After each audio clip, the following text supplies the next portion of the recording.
Comment faire en sorte que les colocataires s'entendent bien? Bonjour et bienvenue sur le blog Les Revenus Autrement, je suis Audrey et aujourd'hui, juste avant de vous révéler tout ça, je vous invite tout de suite à cliquer sur le bouton s'abonner qui apparaît de part et d'autre de l'écran. Alors, comment est-ce qu'on fait?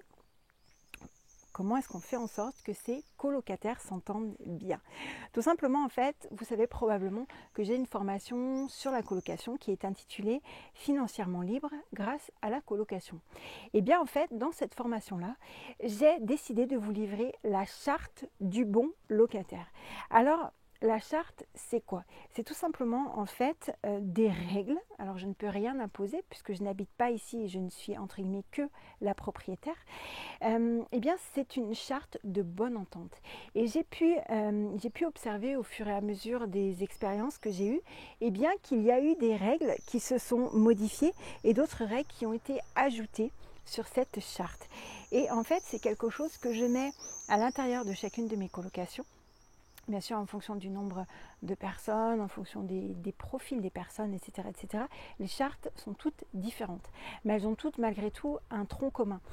Et du coup, cette charte-là, j'ai décidé bien sûr de l'inclure dans la formation Financièrement libre grâce à la colocation. Et c'est vraiment la charte que j'utilise au sein de ma plus grosse colocation. Et tout simplement, en fait, elle m'a sauvé de plusieurs problèmes potentiels que j'aurais pu avoir.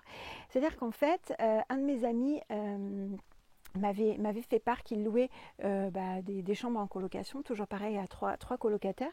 Et en fait, il y a eu un colocataire qui est venu avec sa petite amie. En l'occurrence, c'était lui le titulaire du bail et il louait l'appartement aussi à deux autres. En fait, c'était une colocation de garçons uniquement. Alors, je ne sais pas si ça a été fait exprès, mais en l'occurrence, c'était une colocation de garçons. Et en fait, la petite amie donc, du locataire A, est venue. Donc, elle est restée. Alors, si elle était restée un jour, 2 jours, 3 jours, ça n'aurait pas forcément été problématique. Mais là, ça a posé problème parce qu'elle est restée pratiquement 1 mois et demi à l'intérieur de la colocation. Et du coup, elle dormait avec son amie, etc. Et en fait, ça a posé problème aux deux autres colocataires, puisque en l'occurrence, c'était eux qui payaient leurs propres charges. Et du coup, ils m'ont posé la question, le propriétaire m'a posé la question, à savoir, mais comment je fais? Parce qu'il y a une personne qui s'est entre guillemets incrustée, donc qui utilise de l'eau, de l'électricité, le frigo, il y a quand même une présence en plus, et cette personne-là ne paye pas un loyer supplémentaire.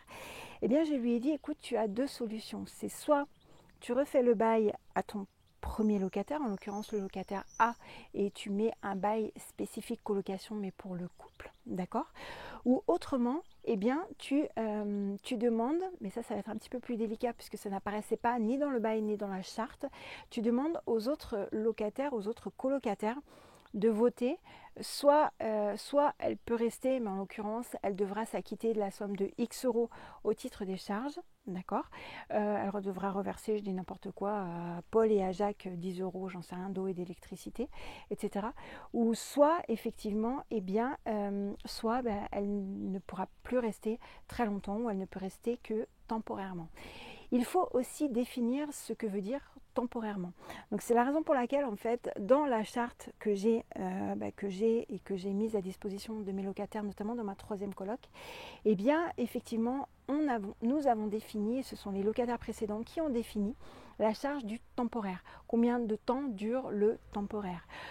Donc voilà, j'espère que cette vidéo vous a été utile. Si vous voulez en savoir plus sur la colocation et comment avoir une colocation rentable, même si vous êtes déjà propriétaire de colocation et si vous voulez l'amener à un plus haut niveau, eh bien je vous recommande de cliquer sur le lien qui apparaît dans la description et de vous offrir en guise de cadeau, en guise d'investissement, ma formation sur la colocation.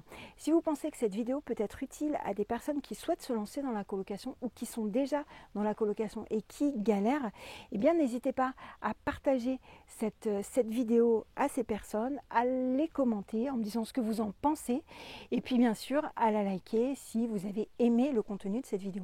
Et moi je vous dis à très très vite pour la prochaine vidéo. Bye.